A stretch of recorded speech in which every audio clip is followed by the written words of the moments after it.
പരസ്യ പ്രചാരണം അവസാനിക്കുന്ന ദിവസമാണെന്ന്. പരസ്യ പ്രചാരണം അവസാനിക്കുക എന്ന് പറഞ്ഞാൽ അതിനൊരു ആചാരമുണ്ട്, അതാണ് കൊട്ടിക്കലാശം.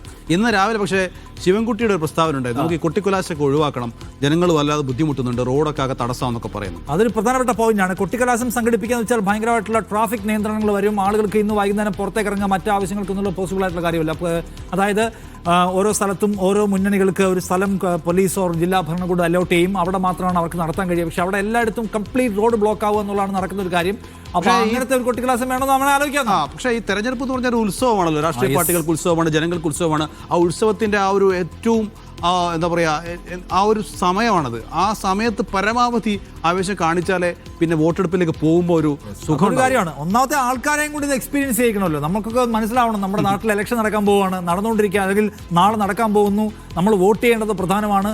വോട്ട് ചെയ്യാൻ നമ്മൾ തീരുമാനിക്കുന്നത് ഈ രാഷ്ട്രത്തിന്റെ സംസ്ഥാനത്തിന്റെ ഭാഗധേയവുമായി ബന്ധപ്പെട്ട് പ്രധാനപ്പെട്ട കാര്യമാണ് എന്നൊക്കെ മനസ്സിലാവാൻ ഇത്തരം വിസിബിൾ ആയിട്ടുള്ള ചില എക്സസൈസ് പ്രധാനമാണെന്ന് തോന്നുന്നു. എന്തായാലും മുന്നണികളെ സംബന്ധിച്ചിടത്തോളം അഭിമാന സംഗതിയാണ്. ഏറ്റവും കൂടുതൽ ആളെ കൂട്ടുക, ഏറ്റവും വർണ്ണാഭമാക്കുക, ഏറ്റവും ഡൈനാമിക് വൈബ്രന്റ് ആയിട്ടുള്ള പരിപാടി സംഘടിപ്പിക്കുക എന്നുള്ളത് അഭിമാനമാണ്. അതിനിടയ്ക്ക് പക്ഷേ നിയന്ത്രണങ്ങളുടെ പേരാമ്പറലൊക്കെ എനിക്ക് തോന്നുന്നു ഇത്തവണ ഇല്ല.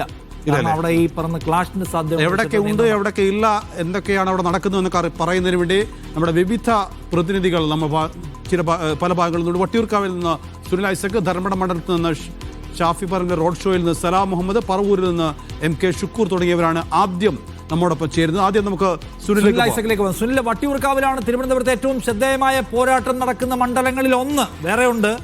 തിരുവനന്തപുരത്ത് ഏതൊക്കെ പോയിന്റുകളിലാണ് കൊട്ടിക്കലാശം നടക്കുന്നത്? അവിടെ ഇപ്പോൾ എന്താണ് മൂഡ്, എന്താണ്?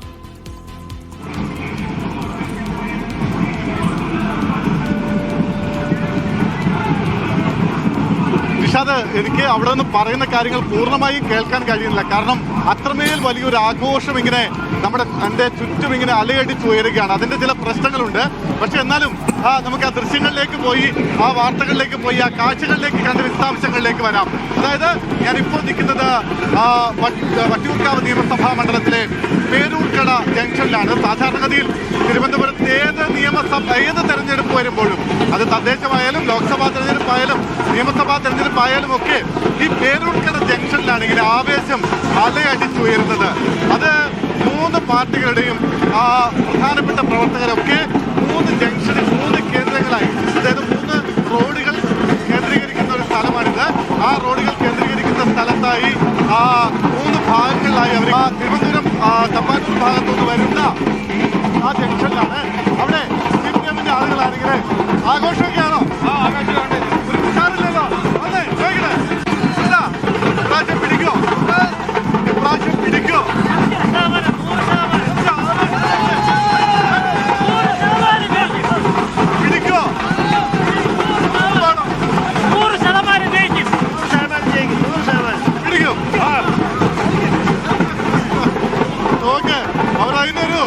അതിന്റെ ഒരു ആവേശമൊക്കെ അവരിങ്ങനെ കാണിക്കുന്നുണ്ട്. ഇത്തവണ വട്ടിയൂർക്കാവിൽ പ്രശാന്ത് തുടരും. ഞങ്ങൾ വളരെ ആവേശത്തിലാണ്. ഏറ്റവും നല്ല ഭൂരിപക്ഷത്തോടുകൂടി വട്ടിയൂർക്കാവിൽ VK പ്രശാന്ത് ജയിക്കും. തുടരും. പ്രശാന്ത് വീണ്ടും തുടരും. ഓക്കെ, ഭയങ്കരമായ കോൺഫിഡൻസ് ആണ് അവർക്ക്. ഒരാളെ കാണിക്കുന്നുണ്ട്, ഇയാളുടെ തലയിൽ കാണുന്നില്ല. പറയുന്നേ ഭയങ്കര ആവേശത്തിലാണല്ലോ. അതെ, പ്രശാന്ത് ബ്രോ തുടരുമോ? നമ്മൾ കൊണ്ടു. ഉറപ്പാണ്. വേറെ ആർക്കും ചാൻസ് ഇല്ല. ഇല്ലെന്ന് വിളിക്കോ? ഓക്കെ, അങ്ങനെ ആ സകല സ്ഥലങ്ങളിലും, അതായത് ഇവിടെ ആനയുണ്ട്, അമ്പാരിയുണ്ട്, ആഘോഷങ്ങളുണ്ട്. പലയിടങ്ങളിൽ നമ്മുടെ വലിയ ആനയുടെ രൂപമുണ്ട്. മക്കളെ വന്നേ, ചോദിക്കട്ടെ, എന്താ അവസ്ഥ?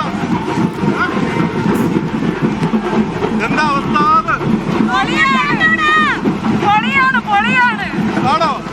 പ്രശാന്ത് ബ്രോ തുടരുമോ? ഉറപ്പോ? ജെൻസീസ് അങ്ങനെയാണോ പറയുന്നത്?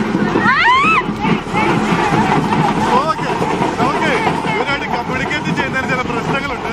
കാരണം ഞാൻ നേരത്തെ പറഞ്ഞല്ലോ, നിങ്ങൾ പറയുന്നതും എനിക്ക് കൃത്യമായിട്ട് കേൾക്കുന്നില്ല.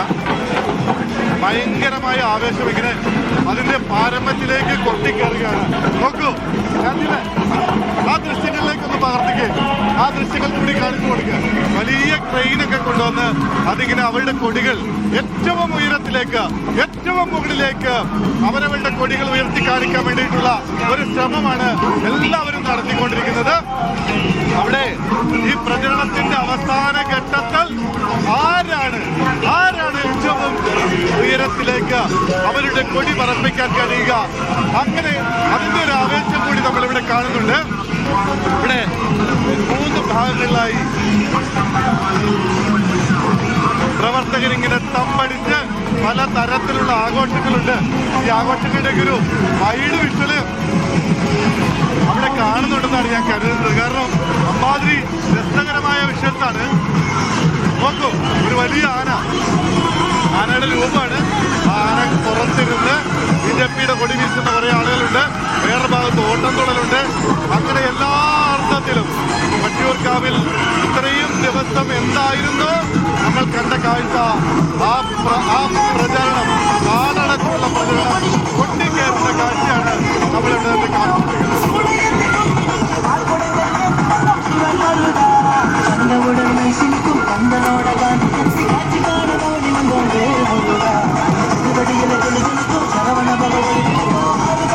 വട്ടിയൂർക്കാവിൽ നിന്നുള്ള കാഴ്ചകളാണ് സുനിൽ ഐസക് നമുക്ക് കാണിച്ചുകൊണ്ടിരിക്കുന്നത്.